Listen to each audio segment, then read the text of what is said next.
Welcome back to Becoming. I'm Benjamin Potter, your host.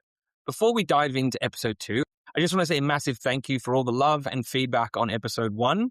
Robert is truly an amazing man, and it was such a privilege to have him on, and I'm glad to hear that so many of you have taken away some learnings from his story. This is exactly what Becoming is supposed to be all about. Real stories from real school leaders, not talking about the top, but talking about their journeys through the middle. That is what we do here on Becoming. Real conversations, real stories, real journey, aimed at helping people who are either in the middle or thinking of getting into leadership navigate some of those awkward, uncomfortable journeys that we need to take as we begin or continue our leadership career.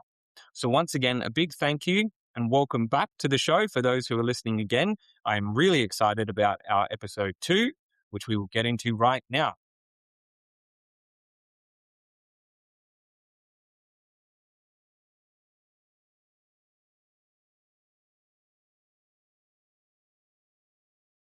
My guest today is Clare Turnbull, an educator who has spent her entire career proving that great education is about far more than exam results. Clare began teaching after completing a joint education and French degree at Exeter University, and from the very start she moved fast, becoming head of Key Stage in just her second year of teaching, head of department by year 4, and working her way through academic director, deputy head, and then into principal and headship. She spent 13 years as head of prep at one of the country's most decorated schools, which is where we worked together for a brief time, before making the leap into international schooling, where Clare built a new international school from the ground up. And during this time, she was also a mentor to new heads, an incredibly busy person. Now semi-retired, Clare acts as a school inspector and travels around the world supporting international schools, where she continues to do a great job in supporting schools and leaders. Despite only working with Clare for 6 months, her impact on me and many other educators has run deep. Still, many years later, Clare is happy to jump on a Zoom call, chat, and even join me on this podcast and provide mentorship and guidance. It is a privilege to have you join us today, Clare. Welcome to the show. Thank you, Benjamin. Lovely to be here.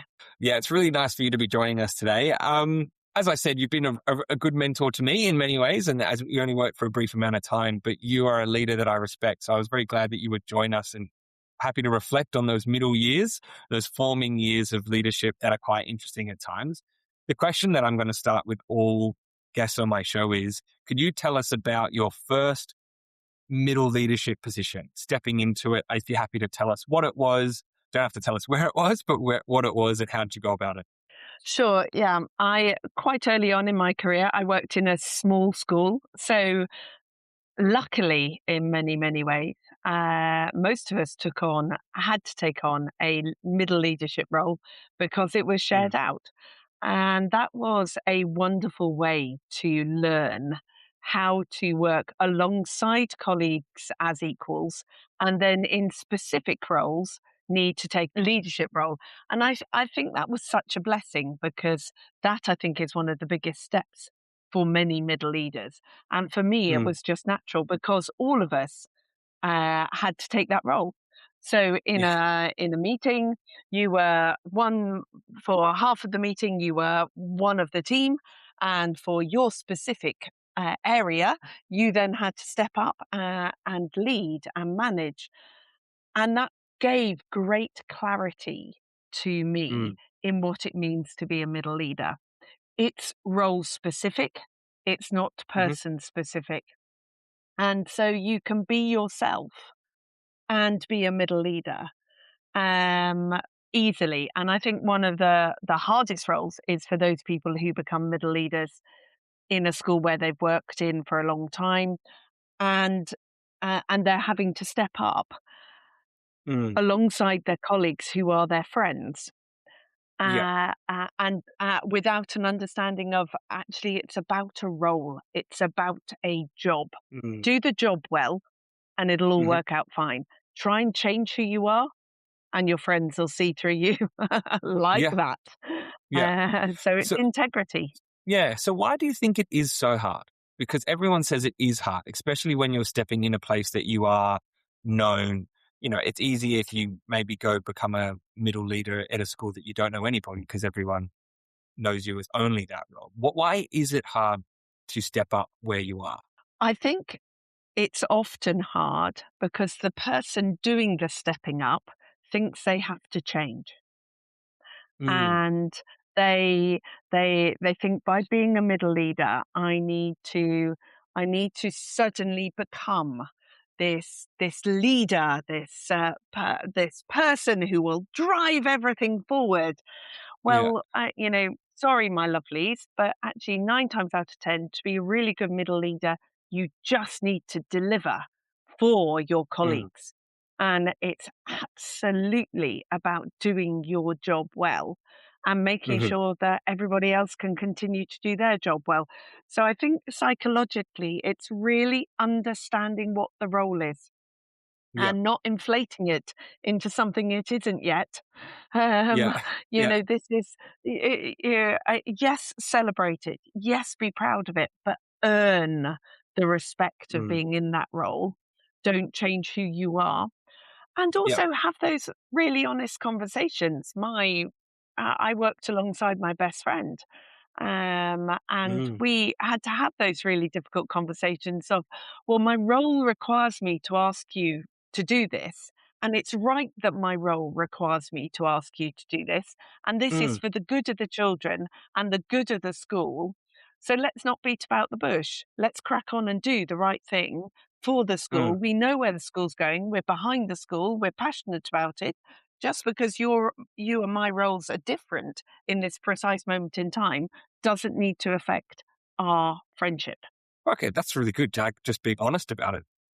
Did you use that specific Totally. language of just saying my role is dictating that I need to do this? Like, is that the actual language you would have used? It is, so long as you're not hiding behind it. So it's a Yes, because fine that's what I line, was going to isn't ask it? next.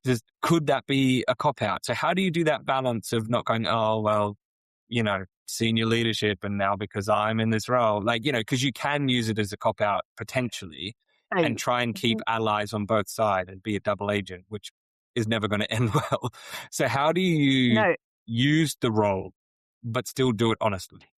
I think it's about making sure that you are clear about the vision and the culture of the school. Yeah. And, as I said in it, it's, my role needs me to ask you directly this, and it's the right thing to be asking Mm, because this is right for the children, because this is yeah. right for the school, because we know it ties in with the school development plan, whatever, Mm, and understanding where my role fitted in the structure of the school is really, really important.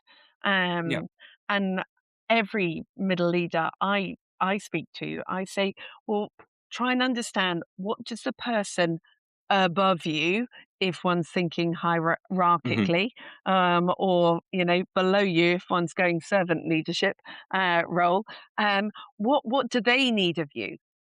And Mm, why? And what do the people above or below them, whichever way you're looking at it, need from them?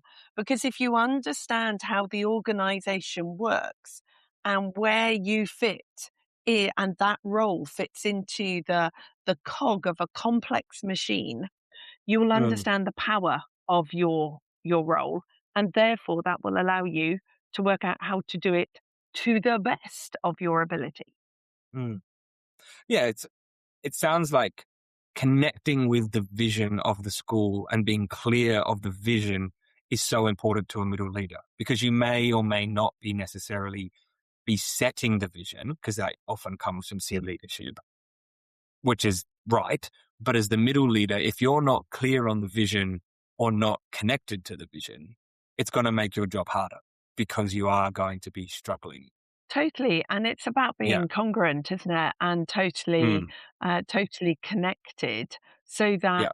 when you are, as a middle leader, walking the corridors in the quiet moments that you're not being watched by senior leaders, but you're absolutely living the Mm, culture of the school. That's when we all, as individuals, are judged on our integrity. mm, It's easy to talk the talk in a staff meeting when you're given the microphone. It's yeah. easy to, Yeah. at prize giving, whatever it is. But actually, when you walk down the corridor, do you straighten a Mm, display that's gone a bit wonky?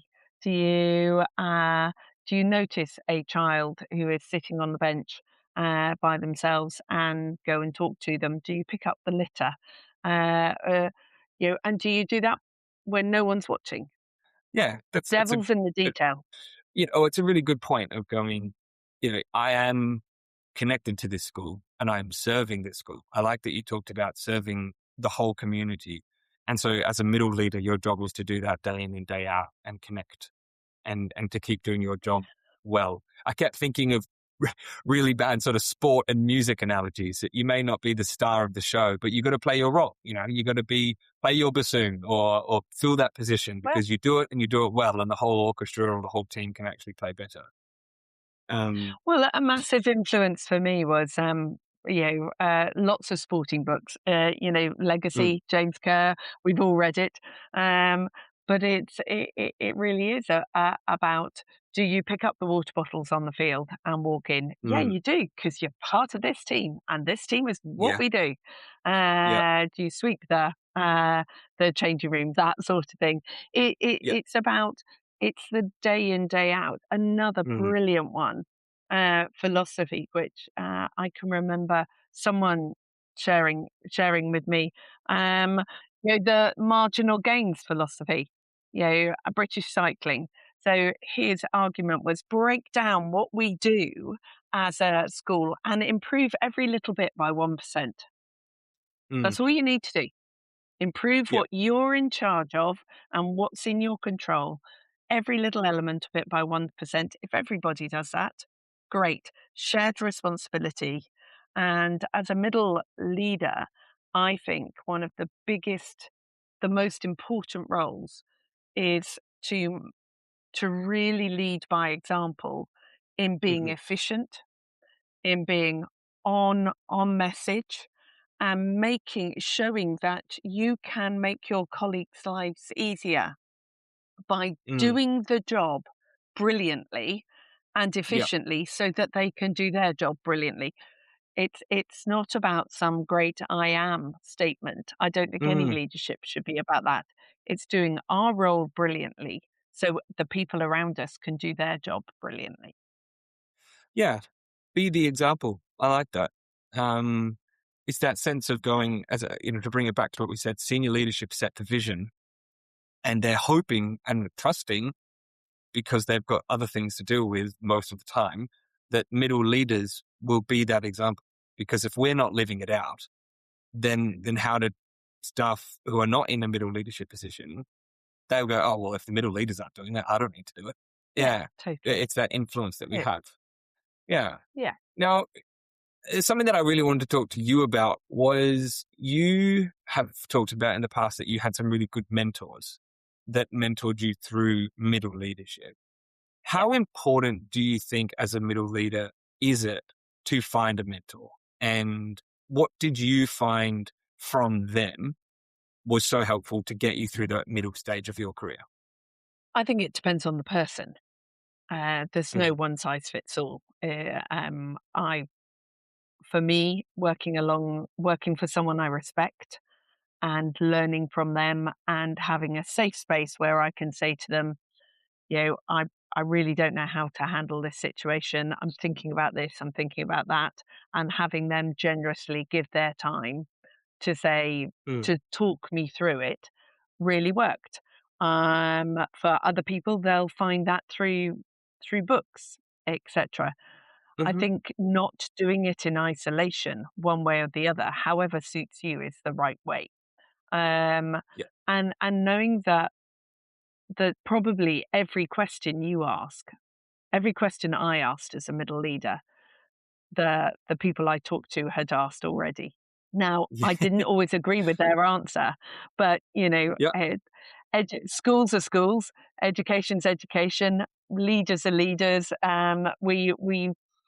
There's only a finite number of questions that we have, and everyone talks about, how do I have that difficult conversation?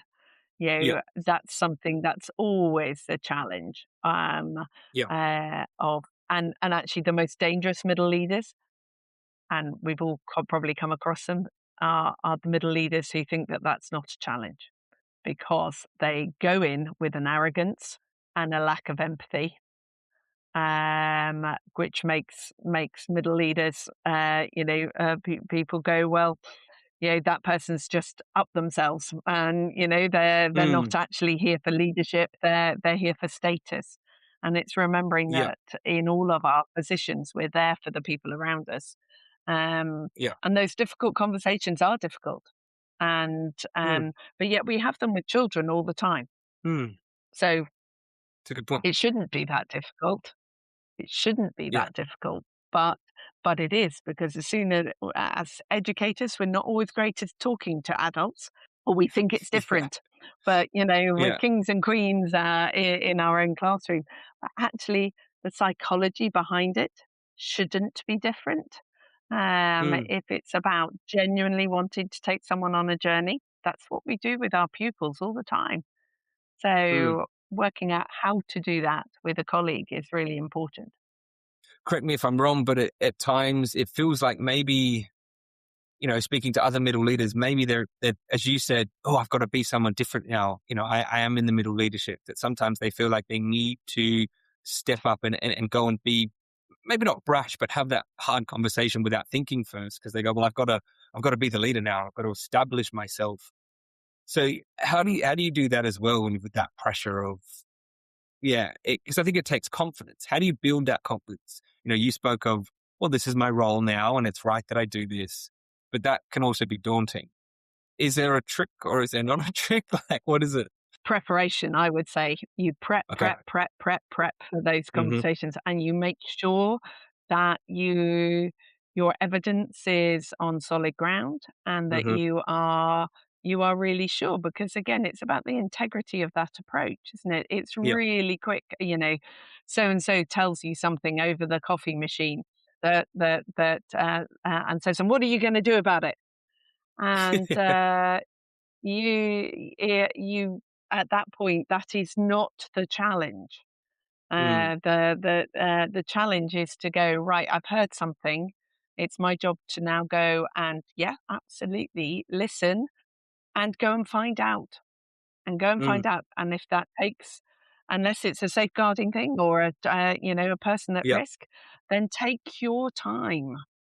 time, and because especially those early conversations that are difficult, that's when but your colleagues will judge you. And Mm.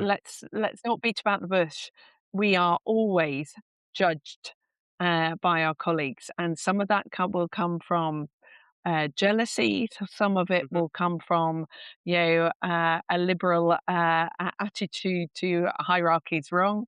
And as educators, as I said, we're all used to being the boss in our own classroom, and we're not always Mm. great at liking people and the structure around us. Um, None of that's a problem as long as you understand it. But I Mm. do think going into a difficult conversation, it's just really, really important to be solid about your facts, but Yeah. also then to be open to hearing what is said. Mm. I think it's important to not go in with an absolutely defined decision, Mm. just in case there's some bit of evidence that you don't know about. Mm. Because otherwise, people have scripted it all in their heads and go, right, I know Yeah. exactly what I'm going to say. Off I go. I'm going to say it, irrespective of what happens. Well, that's what then causes a problem. Yeah. You've got to listen, but, Mm. but yet stay strong. Really good advice. If I go back to the mentoring just for a little bit, um, if someone was sort of going, well, look, I would really like to step into leadership, but I'm just struggling and I don't really have some questions I want to ask. How do you, because it seemed like your connection to mentor maybe was a little bit natural because you were working quite alongside them. Do you believe in a middle leader sort of do I wait for a mentor, someone to come and say, hey, I'd like to invest in you? Because you may be waiting and does it happen? Or if there's someone out there who's going, I'd really just like a mentor, someone to connect with. How do you go about doing that as a middle leader? And did you do that as a middle leader, or was yours a bit more natural, just the people you worked with? Honestly, for me as a middle leader, it was natural. Okay. I don't I I never had a game plan to become a leader. Mm, Each role has happened, and because people that I have trusted and who know me have said, "Come on, Claire, do this, do that, do the other," I've then considered it. Um, for where I am a mentor or have been a mentor for other people, it's been a variety of things. I have always, every school that I've had the pleasure of working in, we've always had a system of leaders being coaches and offering that out to the whole staff. And so that's always been there, and that I only learnt that from working with people who did the same. In the UK, if you're in an independent school and you are part of some of the big associations, there are mentorship programs through there that you can approach. If you do a middle leadership roles, such as any of the MPQ ones, those offer leadership mentoring programs. Um, Absolutely, don't wait. Nothing will happen if you sit back. You know, if this is mm, something you really want, you must go and take responsibility for owning that journey yourself. mm, I mean, the question I always would turn around and say, "Why do you want to be in leadership?" mm. And if you know the answer to that, go for it. If you Yeah. don't, think about it. Yeah, you made an interesting point about your own career. It wasn't something that you were necessarily looking for, that you weren't necessarily sitting there going, I'm going to be ahead one day. So I need to take the next step because I've got a 10-year plan. Do you think that that could potentially be a thorn in the side of middle leaders, that they're either not in middle leadership yet or in middle leadership, getting too focused on the next step might hinder you from getting the next step? What do you think about that?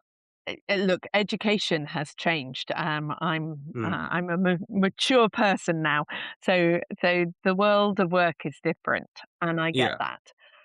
Um, I do think so. I can remember a classic interview, someone who I'm not going to lie, I did not appoint, but a young, early 20s teacher who we were interviewing. And at the end of the interview, I said, normal question of, do you have any questions for me? And they said, yes. How will you support me becoming ahead? Well. And I can remember just stopping and thinking, I feel so sorry for you Mm, because you're not going to enjoy the journey if you are so fixed on the destination. And mm, actually, if you don't enjoy the journey, I would argue you won't be a great teacher for the pupils in front of you. And get that mm, right. And then everything else will, if it's right, it will follow. There are things you can do. Of course, you can upskill yourself. Of course, you can make sure you apply for the mm, jobs. But if you are only focused on that journey, I'm, as you know, Benjamin, a little bit blunt at times. I say, why are you in education? Because if you're not in education for the children in front of you, my argument is you shouldn't be in education. Go find another job, because if you don't, as a head, as a principal, when my day might be taken up with budget meetings and disciplinaries or and strategy meetings, if I wasn't focused on what was right and inspired to be the best that I could be for the children and young people in my school, I I, I could be in any organization.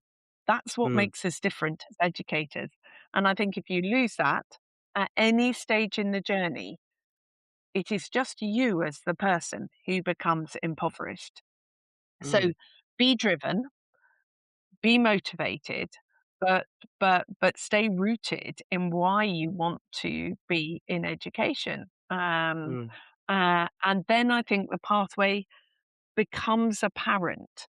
But but I certainly would not recommend sitting back and waiting for it to happen. Yeah. But I do think that you must enjoy and appreciate and learn from where you are before you move Mm. on to the next stage. Yeah. It goes back to what you said earlier, doesn't it? Do a good job with what's in front of you.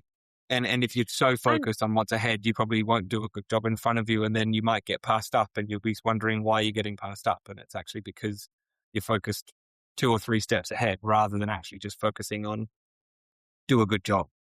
and possibly, absolutely, and possibly focusing on 2 or 3 steps ahead without actually understanding what that role Mhm. does and Yeah. involves.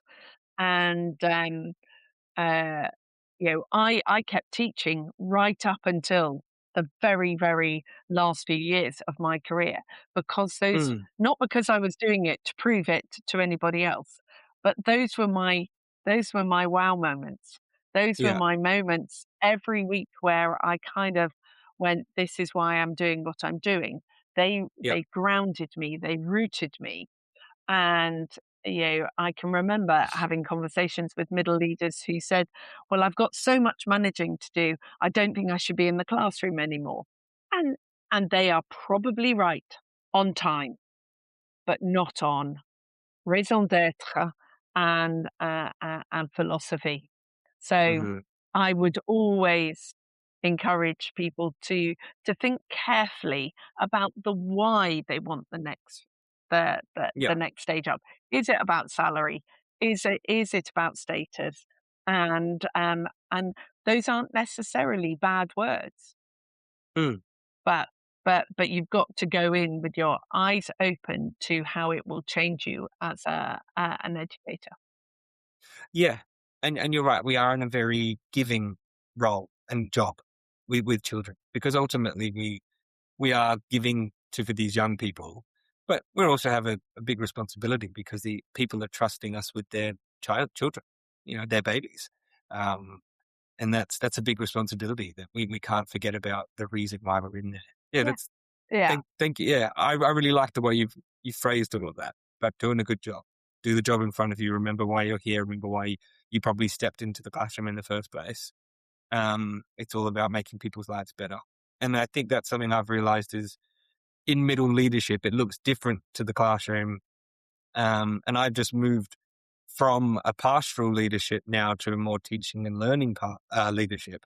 And it was a bit of a struggle to think if I wanted it, because I thought, well, pastoral's where I make a difference in the young people's lives.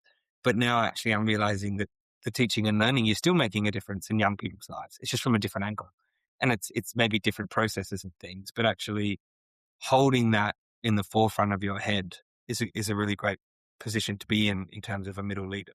And I think it's fascinating how you're quite right. We kind of separate things into two pots and put Mm. judgments on their worth Yeah. of academics and pastoral. And I very much chose to be an academic, a teaching Mm. and learning lead first, and then to do the pastoral, because they are they are just two sides to the coin of a Mm. child's experience, a young person's experience in Mm. our schools. And I would say they are, the way you write the timetable, and how that allows a young person to navigate their way through a school day is as impactful or can be as impactful as your Mm. house system. It's just different, and you need both. Mm. You need both. Yeah. So how do you, I'm trying to, in a sense, repay mentors and people who've taken time to me and meeting with younger staff and chatting to them about what do they want to do and trying in my own way to be supportive. But that's a question that often gets asked is, do I go down the pastoral route? Do I go down the teaching and learning route? What What is your advice to a young teacher, or not even have to be a young teacher, but somebody who's maybe been teaching for a long time and goes, actually, you know what? I've been in the classroom for a long time. I'd love to try something else. Is there a right answer to choosing which direction to go in? Do you think? How do you make that choice? No, not at all. It's so personal, isn't it? Mm. Because again, if you're going to do the job well, you've got to love it, or you've got Yeah. to at least believe 100% in it. Mm. So I would suggest that through a coaching conversation, most people come to their own decision, Yeah. and they then know that actually at this moment in my life, it's right to go for this. But that doesn't mean that that's going to be my pathway for the rest of my Mm. career. It's right for now in Yeah. in my teaching career, in my personal life, in everything, and all of that. We have to, I think, as middle leaders, especially in some ways, but probably all leadership roles, you really have to honor where you are personally in your life, and understand that what everything that else is going on in your life outside school, however much of a superman, superwoman, super person you are, will affect how you do your job. So so be realistic about what you can do at different Mm. stages in your life, and be gentle on yourself on that journey. That was the big thing that I thought about with stepping into a teaching and learning role. I thought I could do it. I know I have the capacity to do it, but will I love it? And I had to wrestle with, Mhm. will I love it? Will I love it? And I've actually decided that I absolutely love it. And it's wonderful. Have you ever had a moment maybe where you were in a middle leadership position that you didn't love it? Because I think there are times where people step into a role and they're going, actually, I think that the stress or the bad is outweighing the good at the moment. Have you ever been in that situation in the middle leadership position? And how do you handle that as a middle leader? Yeah, absolutely. I don't think I've ever been in a role that you love 100% of the time. Mm. Um, uh, but that's okay. Hmm. And I think that's the thing, is knowing that it's okay, isn't it? Yeah, middle leadership, I can think of early roles where um, I I thought I'd understood the role to be one thing, Hmm. and actually senior leaders needed it to be something else.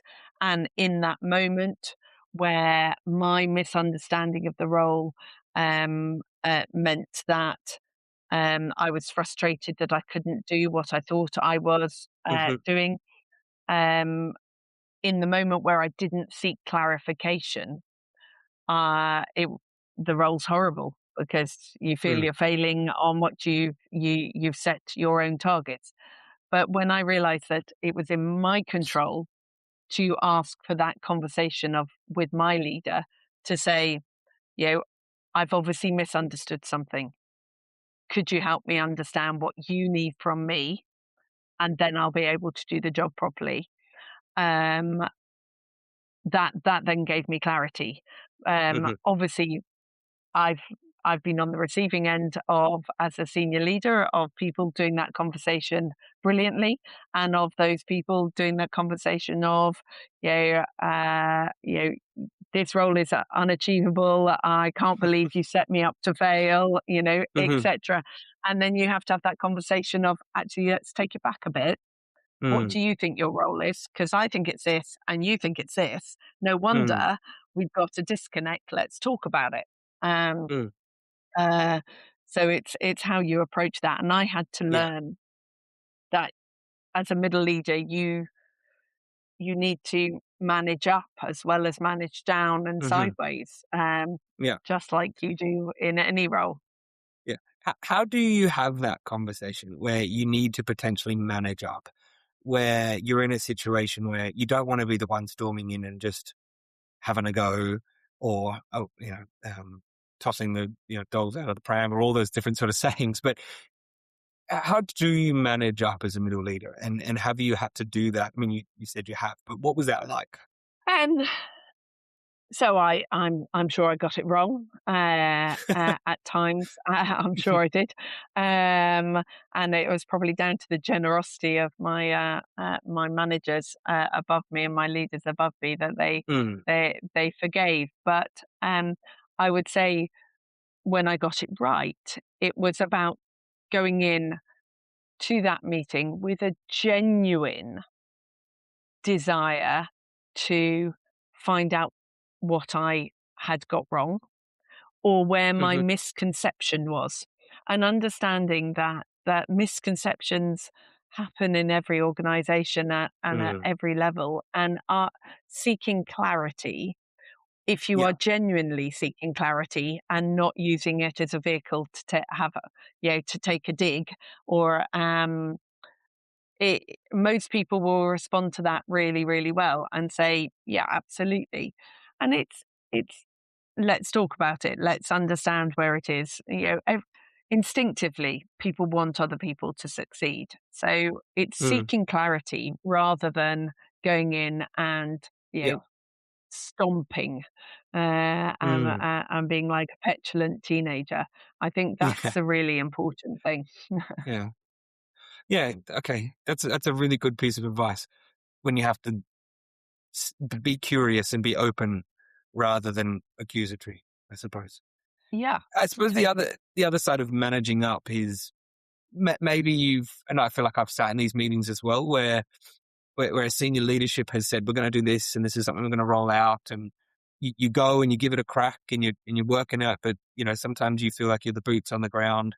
Um, and you go, it's not working. It's not connecting. And you feel maybe an obligation to say that, to say it's not working. But, because again, if you're doing it genuinely out of the care of the kids and you go, it's not actually connecting with the students, it's not working or whatever it may be. Have you ever had to then go and have that conversation with someone above you? And how did you do it? And is there, again, a right way, a wrong way? What are your thoughts?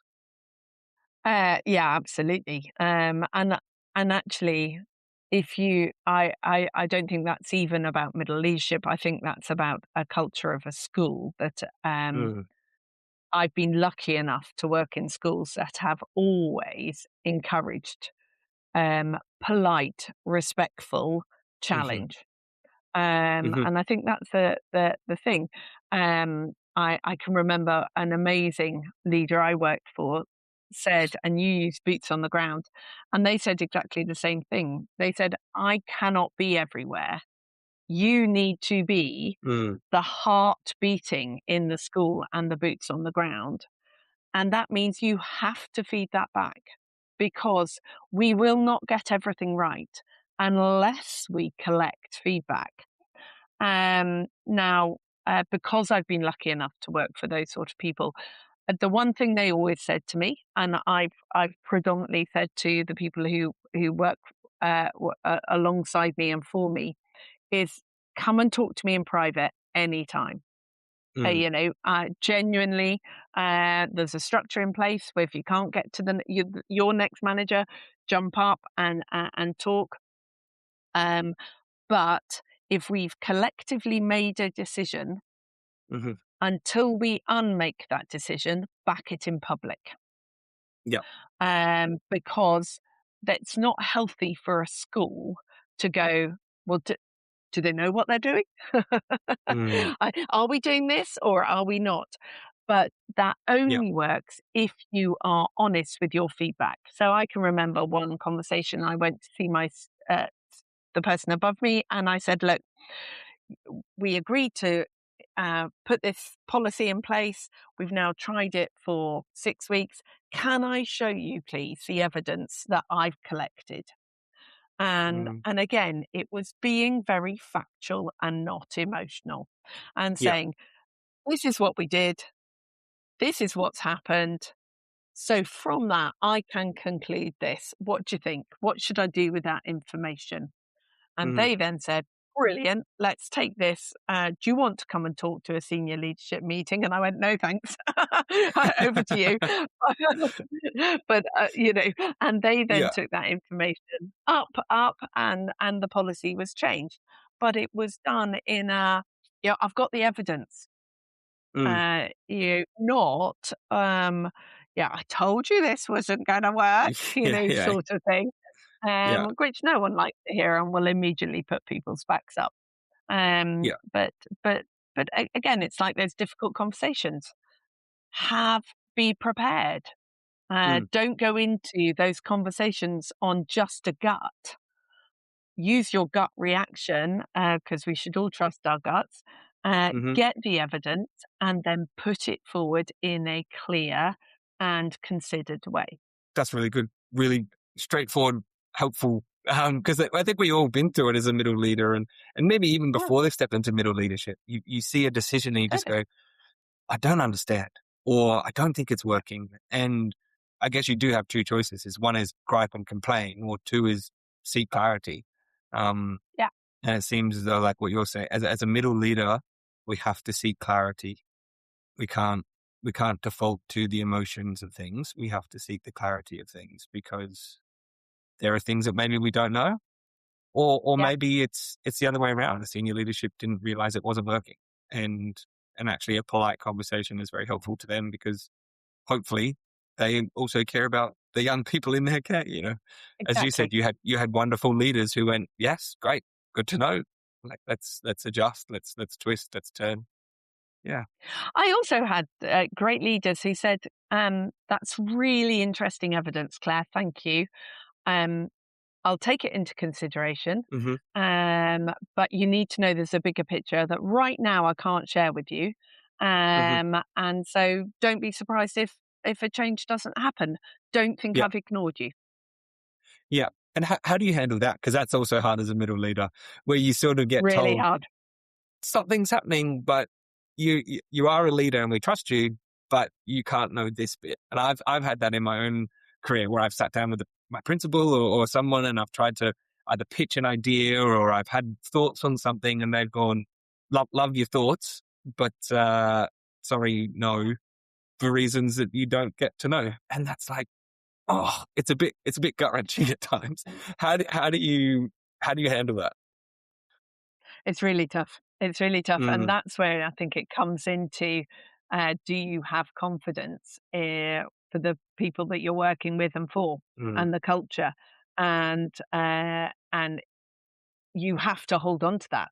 You have to mhm, hold on to that at times. And those are, that's the only bit that will keep you going. And mm, it's horrible. And you feel absolutely as if the rug's been pulled from underneath you. This is mhm. what they were asking you to be innovative, and you've come up with a plan. But fundamentally, you have to have trust at that point. And if you really don't, then that tells you you may not be in the right school Yeah, for you. Um, yeah.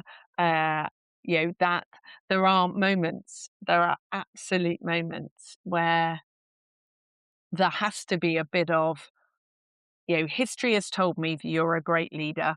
History has told me I Mhm, can trust you. History has told mhm, me that the culture of this place is solid. I'll take that knock. mhm, Because I trust the big picture will be right. I can remember we made a huge decision as a school, and me and a very small number were aware of it for anything up to a year before we went public on that decision, and we prepped and we prepped and we prepped, and then we brought the staff together, um, and had to say no to lots of decisions, mhm. um, that it felt weird that we were saying no to, in the year running up to this big Yeah. decision. And then we got the whole staff together, and I was ready for a really difficult day to explain it all, to deal with the emotions, to all of this sort of thing. And I was ready. I was ready and delivered the first speech, and everyone, yeah, yeah, okay, that makes sense.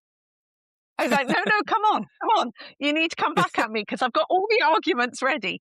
Yeah, yeah. And then over coffee, over lunch, a number of people said, I now understand why you said no 8 months Mhm, ago to that thing I just asked. I knew I would find out in the end, but I was beginning to wonder whether I would ever find out. It now makes sense. mhm. And Wow, that's powerful. and those it's really powerful, and Yeah, was probably one of the moments where I kind of thought, oh, I've done an awful lot wrong in my life, but this one we've managed well. yeah. Um, and it was the And team looking effort from at the your top. your senior leadership lens, looking at those people who responded the way that you responded, from a leadership perspective, did you go, they get it, that they've got Totally. the head for, stepping into something new because they sat on that for 8 months. Yeah. They've been diligent. They haven't griped.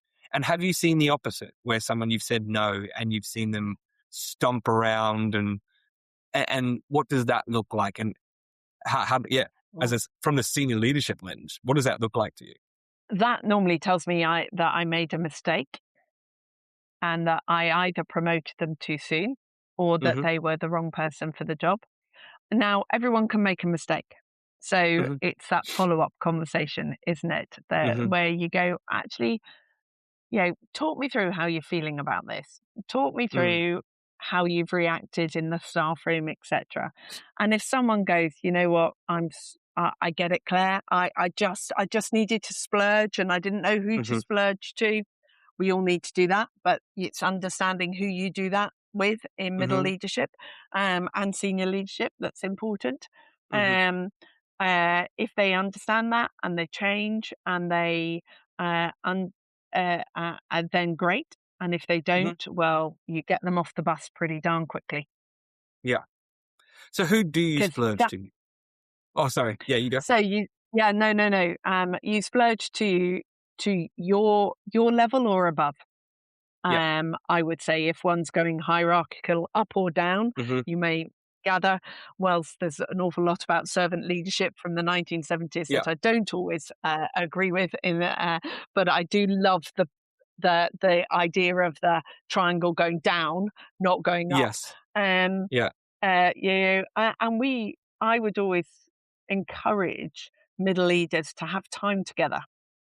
Mm. Have time together to talk about your week Yeah. because and to talk honestly in a non-competitive Mm. way, and whether that's in your school or whether you've got an arrangement with other schools, you have to be careful about confidentiality, but you set Mm-hmm. the rules really clearly in those meetings and say, this is our professional safe space. We're going to sound Mm. off and it's not leaving the room, full stop, Yeah. unless there's a safeguarding issue. um, and I think so, but you have to actively create those structures if they Yeah. don't exist in your school already. And that's when, but you create them as a middle leader by talking to the person who is overseeing you Mm. guys as middle leaders and saying, look, any chance that we could have a middle leadership meeting once a month, once a week, whatever, over a break time? We cannot be put on break time duty, or we're after school and not put on Mm. duties. And we talk about our how we are growing as middle leaders. That's Yeah. really, really rich. Um, Mm. if you have a mentor, you do that. You can always pay for a professional coach. Mm-hmm. You can, obviously will probably use your partner or spouse at home, but then you've got to Yeah. be careful about that because Mm. they've then got to, especially if they then they need to understand the rules too. Yes. Yeah. Yeah. It's good. You got, because as you said, we all need a splurge, but you can't splurge Totally. wherever. And I think also, would you recommend not, you're in a team of 15 middle leaders, you probably don't splurge to all 15, right? You pick your You, trusted, your person or your you find trusted, your tribe.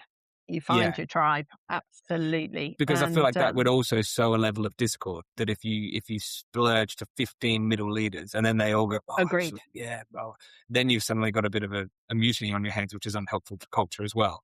So Yeah. you've got to be No, careful no, about, no. That's very true. Yeah. mm, yeah, splurge at Yeah. the right No, place, but also keep it small. yeah, keep it small and keep it with really clear, defined terms. Yeah. I can remember, I've got fellow heads who I could phone up and say, look, I don't need you to do anything, Yeah. but I just need to shout. Yeah. Yeah. Yeah.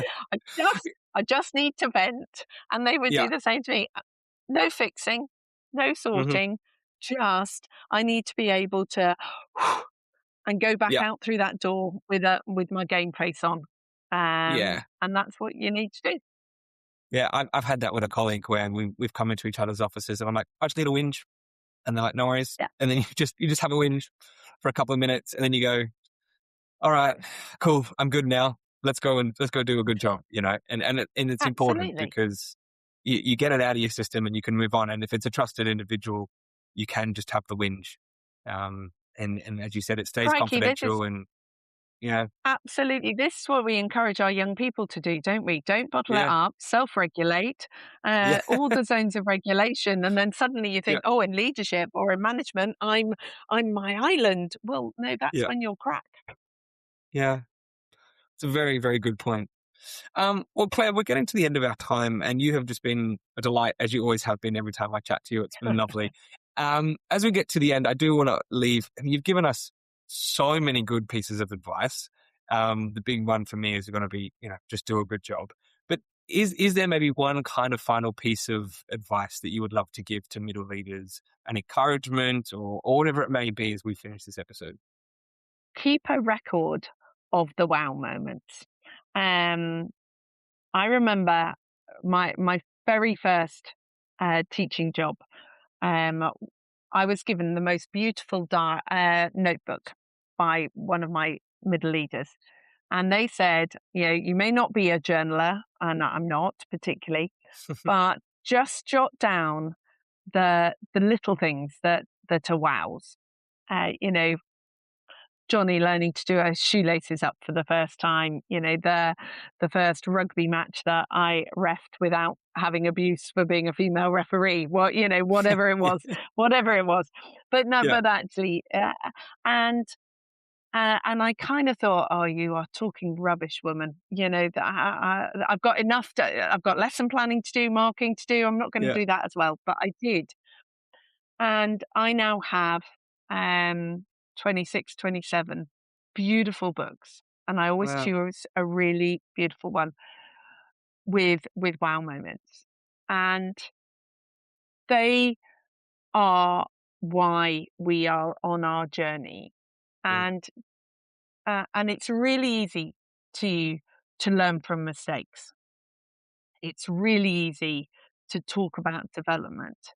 But I mm, think it's really important to also stop and have that moments of, you know what, you've done an okay job, and you will you will keep going. And the thing I would say to middle managers is celebrate the little wins, and they mm, will, and I hope and I pray that middle managers will then in due time have a little bookshelf, whether figuratively, electronically, or whatever, of their wow moments, because this is the best job in the world.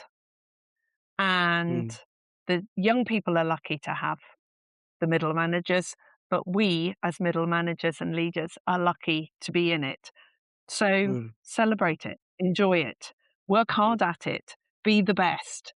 But but yes, those wow moments I think are important. Thank you.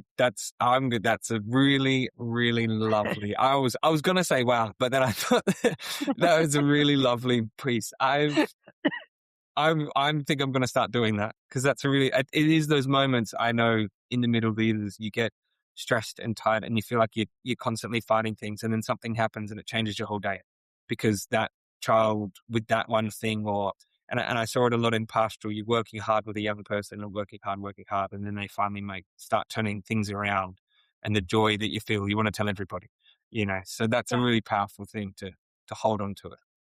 Well, thank you so much, Claire. It's been an absolute privilege talking to you today. I really appreciate you taking the time. And I hope to all those who are listening to this episode, I hope you've enjoyed listening to Claire as much as I have. She is an amazing educator and an amazing mentor, and I really appreciate her being today. I hope everybody continues to enjoy this series as we are discussing middle leadership and all of the ups and downs and the ways through it. And I hope that the stories that Claire has shared today have been helpful to you, have encouraged you. And as Claire said, if I can finish with this, it is the best job in the world. And we are so privileged to be being teachers. And so encourage all of my fellow middle leaders that we're doing it, we're in it together, and let's keep going and let's keep doing a good job. So thank you, Claire. I appreciate it. Goodbye, and goodbye, everybody. Thank you for listening.